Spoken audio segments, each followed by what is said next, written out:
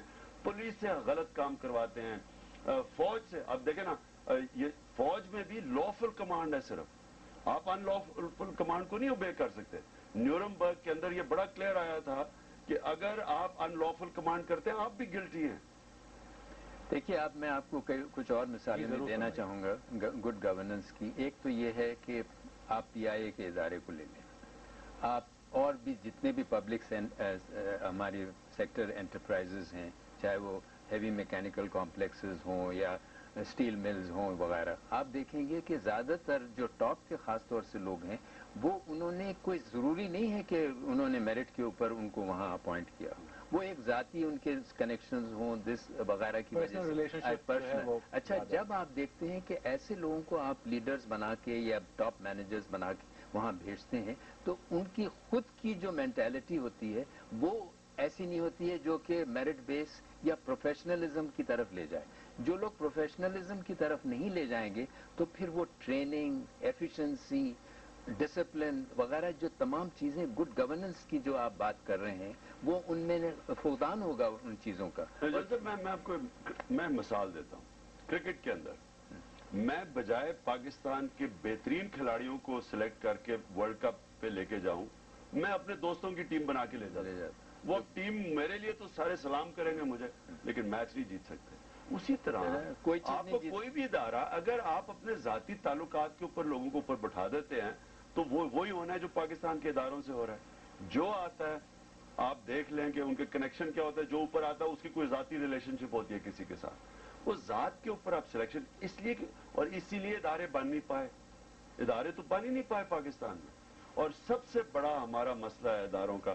اور میں ترابی صاحب آپ کو یہ کہنا چاہتا ہوں کہ اداروں کو تحفظ دیتی ہے آزاد عدلیہ.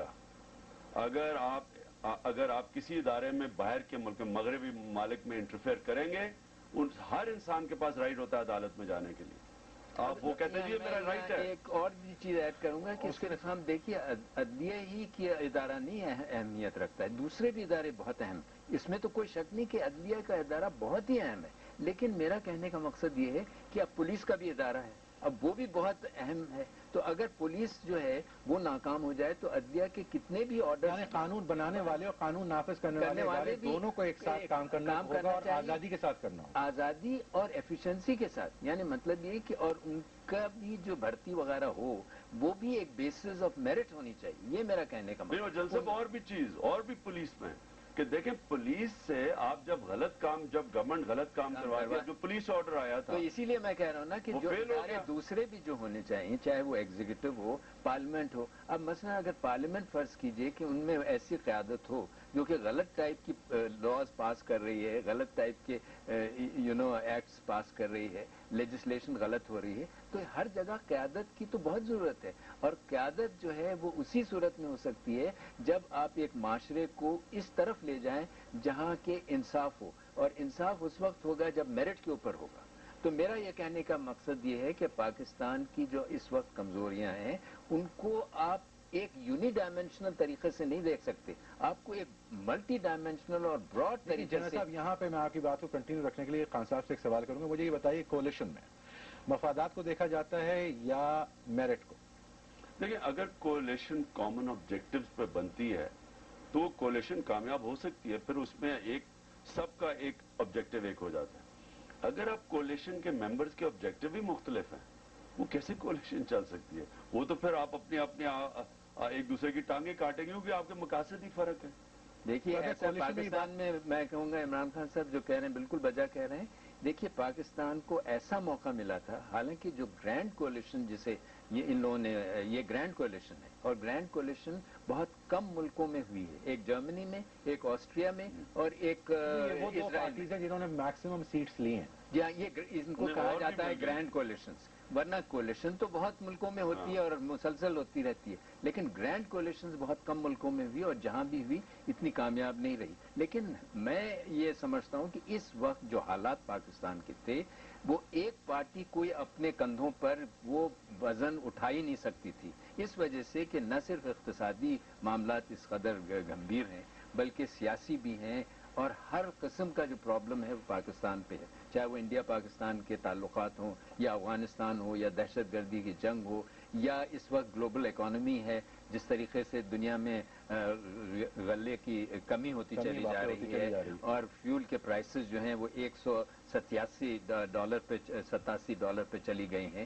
تو اس وجہ سے جو اکنامک پریشرز ہیں آپ دیکھیں گے پاکستان میں جو اس کا فسکل ڈیفیسٹ ہے وہ تقریباً کہا جاتا ہے کہ 9.5% تک پہنچ سکتا ہے، ابھی تو خیر 7-7.5% اگر حالات اسی طرح رہے، ٹریڈ ڈیفیسٹ جو ہے وہ تقریباً 8-8.5% تک چلا جائے، تو انفلیشن چلی جا رہی ہے اور اس کے ساتھ ساتھ انٹرنیشنل جیسے ہم نے کہا اکنامک کلائمیٹ بھی خراب ہے، اس کے بعد دہشت گردی کا دباؤ، امریکہ کا دباؤ، امریکہ سے بھی تعلقات رکھنا آسان تو نہیں ہے، اس وجہ سے کہ ایک سپر پاور جو ہے اس کا فٹ پرنٹ بڑا غضب کا ہوتا ہے، چاہے آپ اس کی پالیسیز پسند کریں۔ فٹ پرنٹ بڑا ہوتا ہے، لیکن ہم پروگرام سے پہلے، انفیکٹ پچھلے ایپیسوڈ سے پہلے ہم نے ایک بات کی تھی کہ ہمارے پاس کمیونیکیشن نہیں، دیکھیے when you communicate you don't have to negotiate, اور میرے خان صاحب سے اس پہ بات ہو رہی تھی کہ کمیونیکیشن کی یہ بھی بات کرتے ہیں، امریکہ کو سے باہر رہتے ہوئے تو بات نہیں کر رہے ہیں اس دنیا میں۔ دیکھیے ہمیں امریکہ سے سب سے بڑا ہمیں بھی ایک مطلب ہمارے پاس بھی بہت سے لیورز ہیں، لیکن اس وقت مشکل یہ ہو گئی ہے کہ ہماری چونکہ اندرونی کمزوریاں اتنی زیادہ ہیں اور حکومت بھی اس وقت اتنی کمزور ہے ایک طریقے سے، سیاسی کشمکش اتنی زیادہ ہو گئی ہے، اس سے وہ فائدہ اٹھا رہے ہیں، اور ان کا جو ہے آپ نے ہمیشہ یہ دیکھی میں آپ کو یہ یاد دلانا چاہتا ہوں کہ ہم نے جو ہماری تاریخ رہی ہے وہ یہ ہے کہ جب کبھی اندرونی لحاظ سے پاکستان کمزور ہوا ہے تو آپ نے دیکھا کہ وہ انڈیا سے بھی پریشر ڈلواتے ہیں آپ کے اوپر اور وہ کنسیشنز حاصل کرتے ہیں جو آپ کو دینے پڑتے ہیں، میں نے دیکھا ہے مسلسل یہ طریقہ کار رہا ہے، تو ایک طریقے سے ٹینڈم میں معاملہ جاتا ہے جب، تو آپ کو اندرونی لحاظ سے اپنے آپ کو مضبوط کرنا بے انتہا ضروری ہے۔ کس طرح سے ممکن ہوگا اندرونی لحاظ سے اپنے آپ کو بیلنس کرنا، انٹیکٹ کرنا؟ بدقسمتی سے اچھی لیڈرشپ کے بغیر یہ نہیں ہو سکتا، اور وہ مجھے ابھی تو نہیں نظر آ رہی ہے۔ ہم نے سب نے سمجھا تھا کہ آصف زرداری نے اتنی زبردست سٹیٹمنٹس دی، ہماری طرح کے لوگ جو بھی ان کی پرانی کرپشن کیسز تھے ہم سب بھولنے کے لیے تیار تھے، اور امید یہ تھی کہ اب سب مل کے ایک نیشن بلڈنگ کی طرف جائیں گے، لیکن جو انہوں نے جو قدم اٹھائے ہیں اور جو دیکھیں مری ڈیکلریشن اتنا بڑا لوگوں کو امید دی، اور اس کو وہ بعد میں اور سائن کی ہوئی ڈیکلریشن کہتے ہیں سیاسی بیان تھا، اور اس سے پھر پیچھے ہٹ گئے۔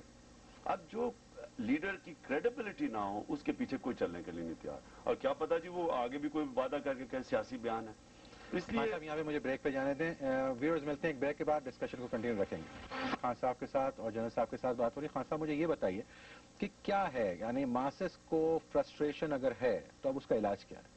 دیکھیں اس کا علاج یہ ہے کہ لیڈرشپ سب سے پہلے تو اپنی مثال سے اب جو بھی قدم اٹھائے، اگر لوگوں کی بجلی نہیں ہے، اب گرمیاں آ رہی ہیں لوگوں کے پاس، گرمی کے اندر اب ہمارے پاس وہ طور طریقے نہیں ہیں بچنے کے لیے گرمی سے، کیونکہ کمرے چھوٹے چھوٹے ہو گئے ہیں، بجلی کے بغیر پنکھا نہیں چلتا وغیرہ وغیرہ، تو لوگوں کے لیے اب یہ جو آگے مشکلات آئیں گی کہ پانی نہیں ہے، بجلی نہیں ہے، سندھ کے اندر پانی نہیں ہے، لوگ وہاں ترس رہے ہیں، قانون نام کی چیز، لوگوں کی جان اور مال کو کوئی تحفظ نہیں ہے، اتنی کرائم کبھی ہوئی نہیں جو آج پاکستان میں ہو رہی ہے، اور اس کے بعد پھر یہ جو مہنگائی دن بہ دن بڑھ رہی ہے اور اس کا نظر ہی نہیں آ رہا کہ کدھر تک اب یہ مہنگائی جائے گی، روپیہ گر رہا ہے، یہ جو ساری چیزیں ہیں، جب تک ایک لیڈرشپ اپنی مثال سے اب نہیں چلے گی، کہے گی ٹھیک ہے مشکل حالات ہیں، یہ ہمارا 6 مہینے کا پلان ہے، 3 مہینے 6 مہینے کے بعد ہم آپ کو یہ ریلیف دیں گے، قربانیاں ہم آپ کے ساتھ مل کے دیں گے، ہم آپ کے ٹیکس کے پیسے کا ایک ایک روپیہ دیکھ کے استعمال کریں گے، پرائرٹائز کریں گے کہ ہماری انڈسٹری ٹھیک ہو جائے، اور چھوٹے کسان کی ہم مدد کریں گے۔ دیکھیں نا سب سے ظلم ہم نے کیا چھوٹے کسان کے اوپر، جو ہندوستان نے 3 گنا زیادہ پیداوار اسی زمین سے نکال رہا ہے، پنجاب کے ایک ہندوستان کے سائٹ پہ 3 گنا زیادہ پیداوار ہے، ہمارے پاس کم ہو رہی ہے۔ وجہ اس کی یہ ہے کہ وہ کسان چھوٹے کسان کی پوری مدد کرتے ہیں، اس کو سستے قرضے، سستی بجلی، سستا پانی، کھادیں سستی، اس کے بعد سیڈ ڈیولپمنٹ وہ کر کے دیتے ہیں۔ ہم نے اس کے اوپر ساری سبسڈیز ہٹا دی، یہ شوکت عزیز کا تحفہ تھا۔ اس کے بعد ہم نے اس بیچارے کسان کے اوپر بجائے اس کی زندگی آسان کرنے کے وہ جب اب دیکھیں ڈسٹرکٹ کے اندر اب آج جو یہ جو گندم کی قیمت ہے، آرتی پیسہ بنا رہا ہے، حکومت اس سے ایک چھوٹے کسان کو پیسہ نہیں مل رہا جو بیچارہ محنت کرتا سارا سال، پیسہ کوئی اور کما رہا ہے، اس کو اس کی ڈسٹرکٹ کے اندر ہم نے اس کی پنجاب میں بند کر دی ہے. اب دیکھیں نا، اس کو موقع تو دیں. جب چھوٹا کسان پیسہ بنائے گا وہ واپس زمین پہ لگائے گا. یعنی میں یہ سمجھتا ہوں یہاں پہ خان صاحب، مجھے یہ بتائیے، کیا ہم ایک نئی ڈفرینٹ پالیسی پلاننگ کی بات کر رہے ہیں؟ میں سمجھتا ہوں جی کہ پاکستان کے اندر لیڈرشپ کو جو نچلا 50% طبقہ ہے، ساری پالیسی اس کو مد نظر رکھ کے کرنی پڑے گی. اب تک یہ شوکت عزیز کی اور مشرف کی ایک چھوٹے سے اوپر کے طبقے کے لیے پالیسی تھی، سب کچھ ان کے لیے. لیکن ٹیکس کھربوں پتی بن گئے لوگ ریل اسٹیٹ میں، کوئی ٹیکس نہیں لگا. اسٹاک ایکسچینج میں انہوں نے پاس کوئی ٹیکس نہیں. بینکرز نے جو پیسہ بنایا کبھی تاریخ میں کسی بینکرز نے بنایا. آپ یہ سوچیں. اور پھر جو کرپشن ہوئی ہے، میں آپ کو صرف ایک مثال دینا چاہتا ہوں کہ حبیب بینک 3 گنا زیادہ بڑا ہے مسلم کمرشل بینک سے. مسلم کمرشل بینک نے 15% اپنا شیئر بیچا ہے $900 ملین کا. دونوں بینک، حبیب بینک 50% ان کے شیئر بکے ہیں جو 3 گنا زیادہ بڑے ہیں $700 ملین کے قریب. تو آپ سوچیں کہ جو یہ لوٹ مار ہوئی ہے ملک کے ساتھ اور جو ایسٹس برباد ہوئے ہیں، کوئی پوچھنے والا نہیں ہے. چھوٹا سا طبقے کے اوپر سارے فائدے ہوئے ہیں، جو نچلا طبقہ وہ پس گیا.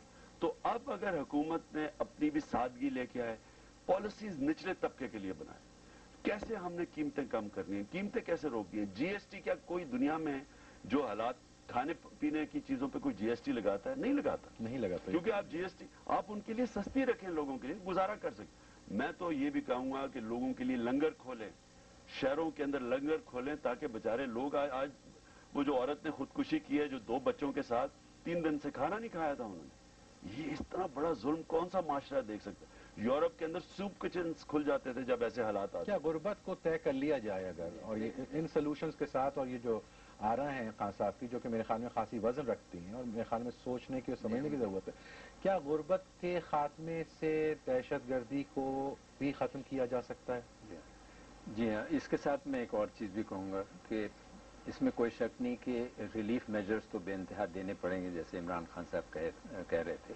اور جو غریب طبقہ اس وقت سفر کر رہا ہے، ان کی جو مصیبتیں ہیں ان کے اوپر تو حکومت کو واقعی میں اس قسم کے چیزیں کرنی پڑیں گی. لیکن ہمیں ذرا دور کی سوچنی ہے. دیکھنا یہ ہے کہ غربت دوسرے ممالک میں اور اپنے بھی ملک میں کس طریقے سے ہم واقعی میں ختم کر سکتے ہیں. میرے خیال میں اس کے 2 طریقے ہیں.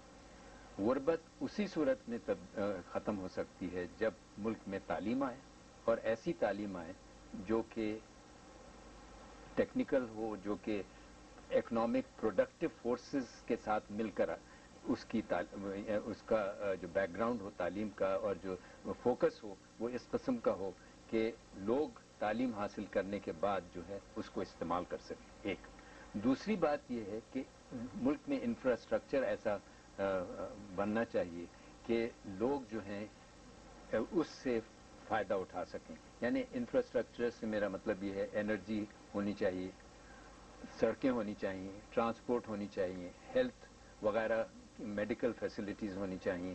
اگر حکومت 60 سال کے بعد لیکن ہم نے ان پر توجہ ہی نہیں دی نہ پبلک ٹرانسپورٹ پہ دی، نہ تعلیم جو سب سے اہم چیز تھی اور جو نظام تعلیم کا ہونا چاہیے تھا جس میں ہر کوئی غریب امیر سب ایک قسم کی تعلیم حاصل کرتے. اور صاحب آپ تو مساوات کی بات کر رہے ہیں. نہیں، مساوات کی بھی میں نہیں بات کر رہا ہوں. میں تو یہ کہہ رہا ہوں کہ جو ذمہ داری ہے حکومت کی، وہ تعلیم دینے کی ذمہ داری کسی صورت میں وہ کسی اور کے اوپر نہیں ڈالتی. ایجوکیشن تو ٹاپ پرائیورٹی ہونی چاہیے. تو کہنا میرا یہ مطلب ہے کہ اگر غربت کو آپ نے جنگ اس سے لڑنی ہے غربت سے، تو صرف آپ تعلیم اور ایک انفراسٹرکچر ایک ملک کو دیں تو میں آپ کو لکھ کے دیتا ہوں کہ لوگ جو ہیں وہ خود بخود افلاس کو اٹھا کے پھینک دیں گے. یہ ہمارا تجربہ ہے. جہاں بھی ہم نے دیکھا ہے کہ غریب طبقے کو موقع ملا ہے تعلیم حاصل کرنے کا اور اس کو مواقع ملے ہیں کہ وہ تعلیم کو استعمال کر سکے، آپ دیکھیں کہ وہاں غربت ختم ہو گئی. یعنی تعلیم کے نتیجے میں غربت کا خاتمہ، یہ کچھ کہہ رہے ہیں جنرل صاحب. دیکھیں میں نے میاں والی میں جب میں کیمپین کر رہا تھا تو وہاں بے حد بے روزگار مجھے ملے نوجوان. اس کے بعد میں نے فیصلہ کیا کہ وہاں ایک ٹیکنیکل انسٹیٹیوٹ سیٹ اپ کروں جو اللہ کے فضل سے آپ کر رہے ہیں، بالکل ابھی کھولی ہے ہم نے، اور بریڈفورڈ یونیورسٹی کی بیکنگ سے، تاکہ نوجوان آئیں 1 سال کے ڈپلوما میں وہ ایسا ہنر سیکھ لیں کہ وہ 60 ووکیشنل ٹریننگ دی جا رہی ہے، لیکن اس کو پھر ہم نے اب انشاءاللہ آگے یونیورسٹی بھی بنا رہے ہیں اور بڑی انٹرنیشنل لیول کی بنا رہے ہیں بریڈفورڈ یونیورسٹی کے ساتھ. لیکن میں اب کہنا چاہتا ہوں، دیکھیں کوئی معاشرہ تعلیم کے بغیر ترقی نہیں کیا. پاکستان کے جو لیڈرز ہیں سب کے اوپر یہ اتنا بڑا انہوں نے جرم کیا اس ملک کے ساتھ کہ جو ملک 1965 میں نوبیل پرائز ونر گنر مرڈل، جس نے کتاب لکھی تھی ایشین میریکل، وہ 1965 میں کہہ رہا ہے کہ یہ خطہ ایشیا کا کیلیفورنیا بننے جا رہا ہے، یعنی کہ امریکہ میں کیلیفورنیا سب سے زیادہ خوشحال ایریا یہ بننے جا رہا ہے. اس کا اگر آج یہ حال ہوا ہے تو ہم نے لوگوں کو تعلیم، ہیومن ڈیولپمنٹ، انسانوں کے اوپر پیسہ نہیں خرچ کیا. ہم اب پچھلے سال 5.1 ارب ڈالر کے ہتھیار خریدے ہیں پاکستان نے. دنیا میں سب سے زیادہ ہتھیار پاکستان نے خریدے ہیں.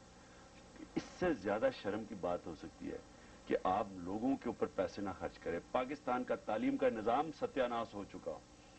یہ حال ہے کہ میں نے اپنے ڈسٹرکٹ میں میاں والی میں سروے کی، 70% سکول بند پڑے ہیں سرکاری، 70% سکول. تو وہ ملک کا کیا آپ جتنے مرضی ہتھیار خرید لیں، اگر آپ لوگوں یعنی ہتھیاروں سے ٹیررزم کو کرب نہیں کیا جا سکتا. نہیں ٹیررزم کی آپ ملک آگے، ملک کا مستقبل ہی کوئی نہیں ہے. تو نمبر 1 تعلیم، ایمرجنسی لیول پہ تعلیم کے اوپر زور دیں. نمبر 2 گورننس سسٹم، لوگوں کو قانون دیں، قانون کی بالادستی دیں، کیونکہ جتنا بہتر قانون کی بالادستی ہوگی اتنی بہتر چانس ہوتی ہے نیچے سے لوگ اوپر آئے. جتنا جنگل کا قانون ہوتا ہے وہ چھوٹے سے لوگ سارا پیسہ سنبھال لیتے ہیں. اور تیسری چیز، پاکستان کے اندر جو جمہوریت ہے اس کو فعال بنانے کے لیے ایک پورے ادارے مضبوط ہوں، independent judiciary, independent election commission. یہ 2 ادارے فعال ہوں تو اس میں فری اینڈ فیئر الیکشن میں عوام کے نمائندے آئیں. اور چوتھی چیز میں کہنا چاہتا ہوں کہ ابھی تک مجھے سب سے افسوس ہوا کہ اس گورنمنٹ نے جو یہ خفیہ ادارے ہیں، جو ISI کا رول ہے، جو IB کا رول ہے پاکستان کی پالیٹکس میں، ان کو سب سے پہلے اس کو ختم کرنا چاہیے تھا. جنرل احتشام ضمیر جو ISI کے ہیڈ تھے پولیٹیکل ونگ کے پچھلی باری، انہوں نے اپنی انٹرویو میں کہا کہ ISI کا رول ختم ہونا چاہیے. جنہوں نے 2002 کی الیکشن کنڈکٹ کی وہ ٹی وی پہ اب کہہ رہے ہیں کہ یہ بہت بڑی ہم نے غلطی کی ہے، ISI کا کوئی رول نہیں ہونا چاہیے. اور یہ جو پارلیمنٹ ہے، جو ہم نے اتنی امیدیں لگائی ہوئی تھی، وہ پارلیمنٹ نے اب ٹریڈیشن ہو گئی کہ اگر فرض کیجئے اسٹیبلشمنٹ، ایک حکومت آتی ہے جو کہ اسٹیبلشمنٹ کو پسند نہیں ہے تو وہ ایک اپوزیشن کا رول اختیار کر لیتی ہے. یعنی اپوزیشن کا رول تو ایک اپوزیشن کی پارٹی کو کرنا چاہیے اور ایک متبادل وہ پروگرامز دے سکتے ہیں، ایک پالیسیز دے سکتے ہیں، لیکن اسٹیبلشمنٹ کو تو جو حکومت آئے اس کی پوری سپورٹ کرنا چاہیے. صاحب میں ایک چیز یہاں کہوں گا کہ یہ میں سیاسی پارٹیز جو لیڈرشپ آتی ہے میں ان کو بھی ذمہ دار ٹھہراتا ہوں. یہ ان سے کمپرومائز کرتی ہیں. یہ کیوں نہیں سٹینڈ لے لیتی، کہتی ہیں ہم نہیں حکومت کرتے. میں 19 فروری کو اگر یہ جو پارٹیز کو لوگوں نے مینڈیٹ دیا تھا، یہ کہتے کہ یہ ہماری کنڈیشنز ہیں، جنرل مشرف کا کوئی رول نہیں ہے، عدلیہ کو بحال کیا جائے، جو پبلک نے ان کو مینڈیٹ دیا تھا. کیا کرنا تھا اسٹیبلشمنٹ نے؟ گھٹنوں پہ آ جانا تھا اپنے. یہ جان کے پہلے ان سے کمپرومائز کرتے ہیں. یہاں پہ آپ سے اور خان صاحب آپ سے، کیونکہ میرے خیال میں اتنی ویورز مدلل گفتگو ہوئی ہے، میکسیمم گفتگو کرنے کی کوشش کرتا ہوں ہر ایک سے، اور میرے خیال میں ہم موقع ملے گا تو خان صاحب سے پھر بات کریں گے، جنرل صاحب سے مسلسل بات کرتا رہوں گا انشاءاللہ تعالی.